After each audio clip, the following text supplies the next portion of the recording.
जीत ले हम सारी दुनिया। बीच हमें आज बोने दो, रोज उसे थोड़ा बढ़ने दो। छू लेंगे आकाश हम, मन के विचार हकीकत बने। सिद्धि फल से आनंद देंगे, कोशिश कर बढ़े, सोच बुलंद करे।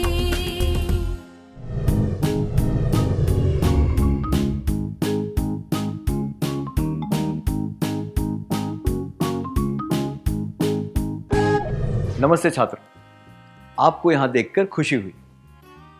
क्या हम आज की शुरुआत मूक अभिनय वाले खेल से करें? इसके लिए मुझे 5 छात्र चाहिए। कृपया आप स्वेच्छा से आगे आ जाएं। मेज पर कागज की 5 पर्चियां हैं। प्रत्येक छात्र को एक पर्ची उठानी है और उसमें लिखे शब्द को मन में पढ़ना है। इसके बाद आपको वो शब्द अभिनय द्वारा कक्षा के सामने बताना है। याद रहे, आप कुछ भी बोल नहीं सकते। कक्षा के छात्रों को अभिनय देखकर वो शब्द पहचानना है।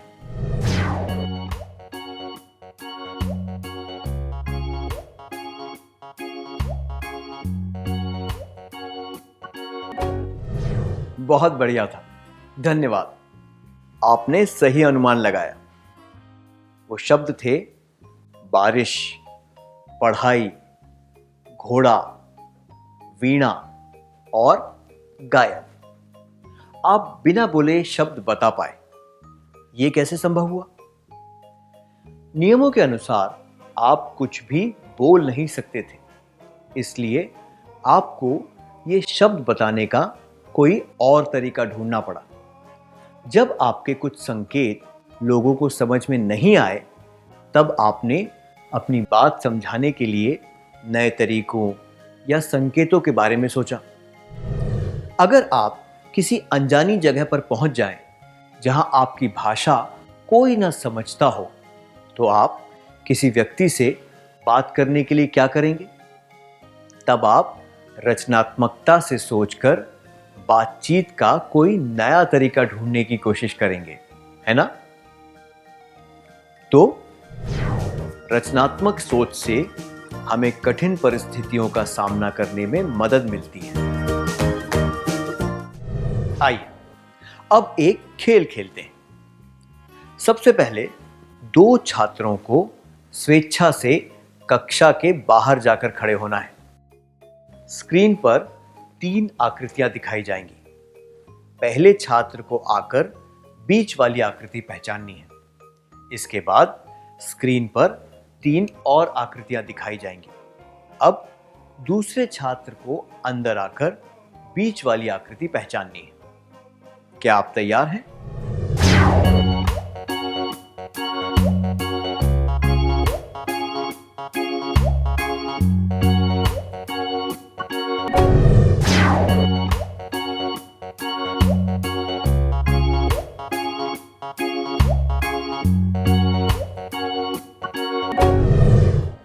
बहुत अच्छा प्रयास था। यहां पर क्या हुआ?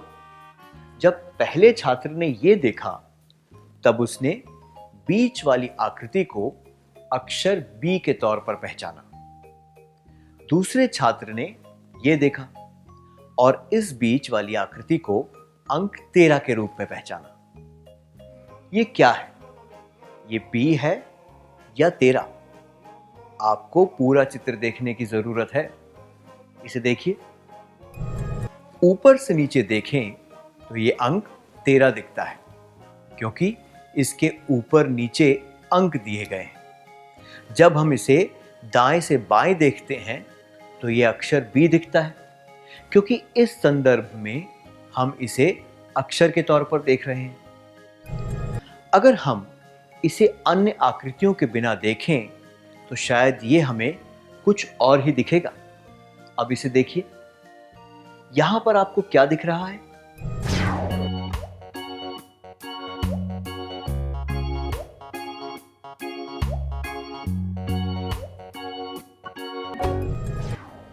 धन्यवाद। पहले चित्र में आपको कुछ सीढ़ियां दिखी होंगी। अगले चित्र में आपको एक सफेद वर्ग दिखा होगा जिसकी भुजाएं अधूरी सी हैं।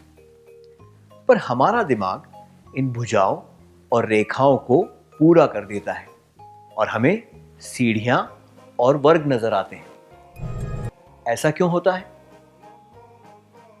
ऐसा होता है क्योंकि हम आमतौर पर अलग तरह से नहीं सोच पाते और जानी पहचानी चीजों को ढूंढते हैं। हम चीजों को अलग नजरिए से नहीं देख पाते। अलग नजरिए से सोचते वक्त हमें कठिनाइयों का सामना करना पड़ सकता है, पर इन कठिनाइयों का सामना करने से हमें ज्ञान मिलता है। अब एक क्रियाकलाप का समय है। खाने की छुट्टी के पहले ये आखिरी क्लास है। आपकी मनपसंद टीचर ने ये घोषणा की है कि आज स्कूल में उनका आखिरी दिन है और वो दूर किसी नए शहर में जा रही हैं। उन्होंने बताया कि वो दोपहर में ही सारा सामान लेकर बस से निकलने वाली है। आपको ये लग रहा है कि आप शायद लंबे समय तक उनसे नहीं मिल पाएंगे। आप अपना स्नेह और आदर प्रकट करने के लिए उन्हें एक छोटा सा उपहार देना चाहते हैं, पर आपके पास पैसे नहीं हैं और आपको स्कूल से बाहर जाने की इजाजत भी नहीं मिलेगी। ऐसी परिस्थिति में आप क्या करेंगे? कृपया 5-5 छात्रों के समूह बनाकर इसका हल निकालने की कोशिश करें।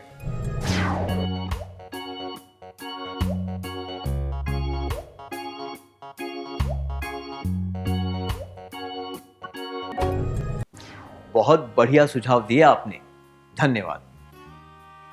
अगर पैसे नहीं हैं तो क्या हुआ? आप एक चित्र या कार्ड बनाकर दे सकते हैं। आप अपनी भावनाएं व्यक्त करते हुए एक पत्र भी लिख सकते हैं।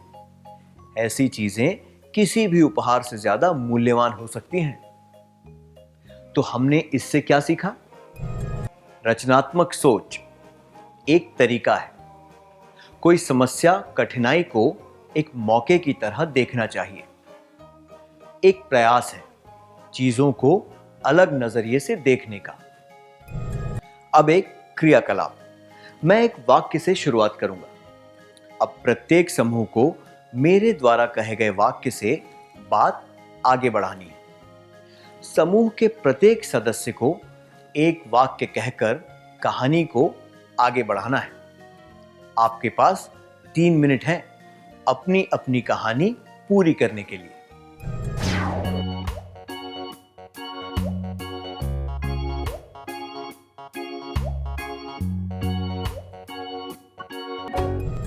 बहुत मजेदार था। आपने तुरंत एक कहानी कैसे बना ली? हम टीवी या फिल्म देखते वक्त मूंगफली और पॉपकॉर्न कैसे चबा लेते हैं? इसके लिए बस थोड़ा अभ्यास चाहिए, है ना?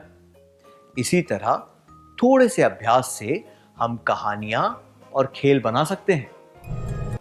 रचनात्मक सोच एक कसरत की तरह है जो दिमाग को चुस्त और दुरुस्त रखती है। अब एक और क्रियाकलाप। आप 2 समूह बना लीजिए। प्रत्येक समूह को एक विषय दिया जाएगा। आपको इस विषय से संबंधित अपने विचार बताने हैं। अंग्रेजी सीखने का सबसे सस्ता तरीका और घर ही सबसे अच्छी व्यायामशाला है। क्या आप तैयार हैं?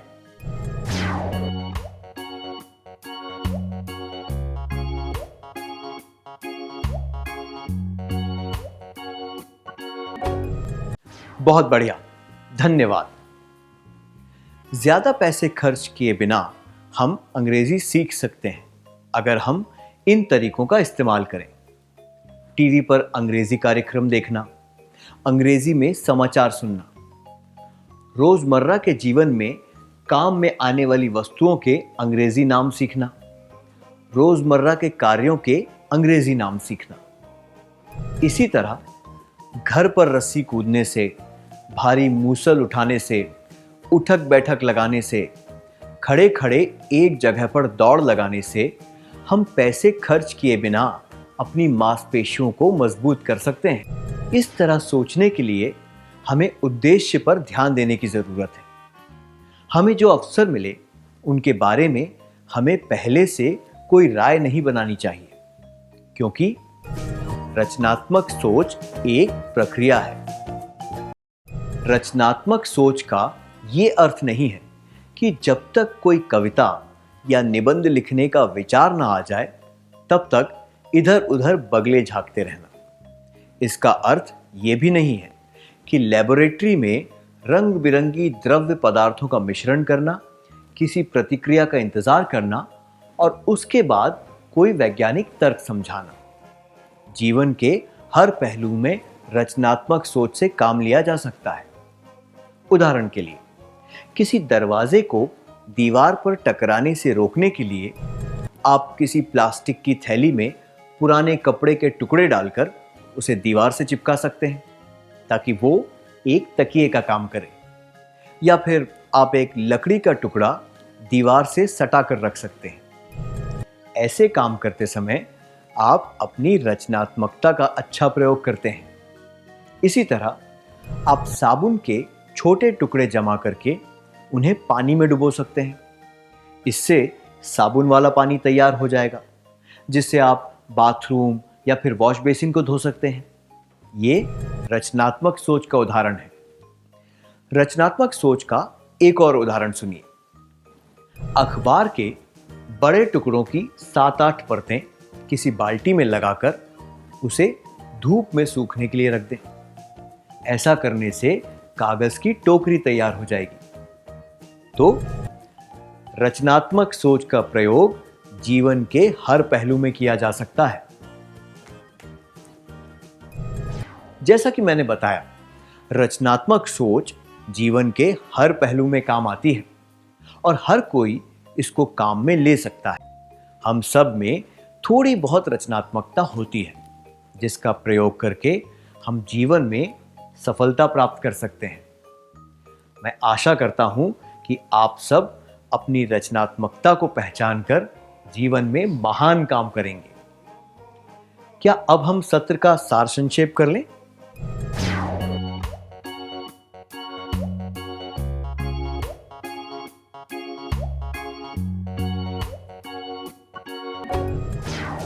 रचनात्मकता से सोचना हम सब के लिए संभव है। रचनात्मकता से सोचने के लिए दिमाग का प्रयोग करना पड़ता है। रचनात्मकता से सोचने के लिए हमें अपने रोजमर्रा के दृष्टिकोण को बदलना पड़ता है। रचनात्मक सोच से हमें कठिन परिस्थितियों का सामना करने में मदद मिलती है। रचनात्मक सोच एक तरीका है। कोई समस्या या कठिनाई को एक मौके की तरह देखना चाहिए। रचनात्मक सोच एक प्रयास है चीजों को अलग नजरिए से देखने का। रचनात्मक सोच एक कसरत की तरह है जो दिमाग को चुस्त और दुरुस्त रखती है। रचनात्मक सोच एक प्रक्रिया है। रचनात्मक सोच का प्रयोग जीवन के हर पहलू में किया जा सकता है। धन्यवाद, आपने बहुत अच्छी तरह बताया। क्या हम थोड़ा गृह कार्य लिख लें ताकि ये बातें हमें अच्छी तरह याद हो जाएं। आपको 2 प्रश्न दिए जाएंगे। इन दोनों प्रश्नों के लिए आपको 4 से 5 छात्रों के समूह बनाने हैं और अपने जवाब एक नोटबुक में लिखने हैं।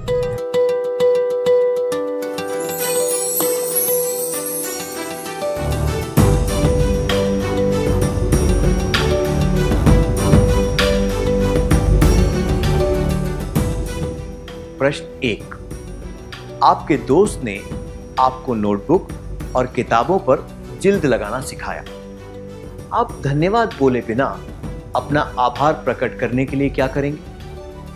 कृपया 4-5 छात्रों के समूह बनाएं और प्रत्येक समूह को इस प्रश्न के कम से कम 2 रचनात्मक जवाब देने हैं।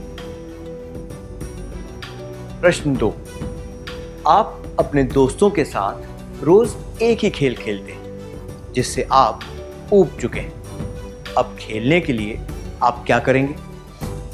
कृपया 4-5 छात्रों के समूह बनाएं और प्रत्येक समूह को इस प्रश्न के कम से कम 2 रचनात्मक जवाब देने हैं।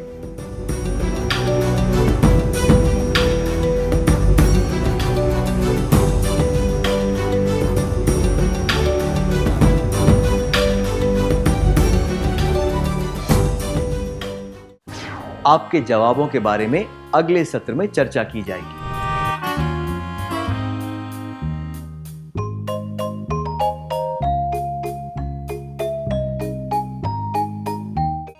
नमस्ते छात्रों, मुझे यकीन है कि आपने गृह कार्य पूरा कर लिया होगा। क्या हम आपके सुझावों के बारे में चर्चा करें?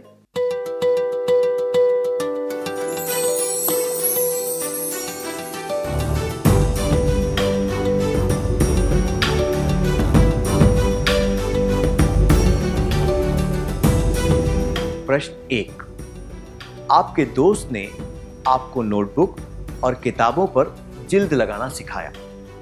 आप धन्यवाद बोले बिना अपना आभार प्रकट करने के लिए क्या करेंगे? प्रत्येक समूह से एक छात्र को आगे आकर अपने विचार बताने हैं। क्या आप तैयार हैं?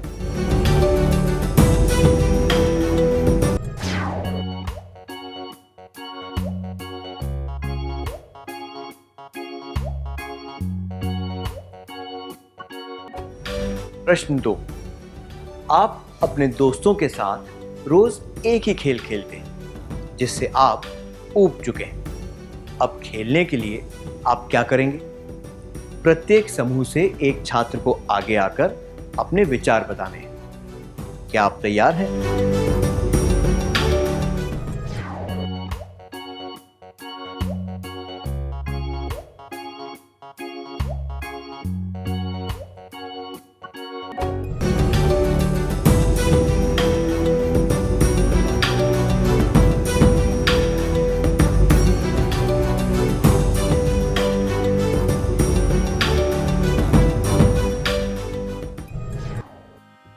इतने रचनात्मक जवाब देने के लिए धन्यवाद।